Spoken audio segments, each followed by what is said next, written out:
தமிழ் சினிமால சில ஜாலியான நடிகர்கள்ல ஆர்யாவும் ஒருத்தர். இவர் தான் கூட சேர்ந்து டூயட் பாடுற நடிகைகள் எல்லாரையுமே கலாய்ப்பாரு. இதனால ஆர்யாவை பார்த்தாலே நடிகைகள்லாம் தெரிச்சு ஓடுற லெவலுக்கு இருந்துச்சு. அதே போல தன்னோட ட்விட்டர் பக்கத்துலயும் யாரையுமே விட்டு வைக்காம ஜாலியா கலாய்ச்சிட்டு இருப்பாரு ஆர்யா. சமீபத்துல கூட தான் நடிச்ச கடம்பன் படம் பொங்கலுக்கு திரைக்கு வரல அப்படிங்கறத திரைக்கு வர்றது போல ஒரு ஜாலியான ட்வீட் போட்டுட்டு இருந்தாரு. இந்த நிலையில சமீப காலமா தென் தமிழகத்துல பற்றி எரிஞ்சுக்கிட்டு இருக்க விஷயம் ஜல்லிக்கட்டு விவகாரம். இத பத்தி ஆர்யா கிட்ட ஒரு கேள்வி கேட்டிருக்காங்க. அதுக்கு ஆர்யா ஜல்லிக்கட்டுனா என்ன அப்படின்னு எதுவுமே தெரியாத மாதிரி ஒரு ட்வீட் போட்டிருக்காரு.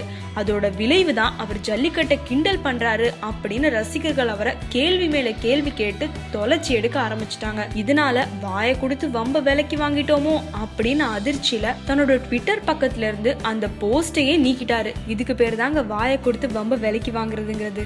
இந்த மாதிரி இன்னும் பல சினிமா தகவல்களை நீங்க தெரிஞ்சுக்கணும்னா ஷார்ட் பை ஷார்ட் சேனலுக்கு மறக்காம சப்ஸ்கிரைப் பண்ணிருங்க.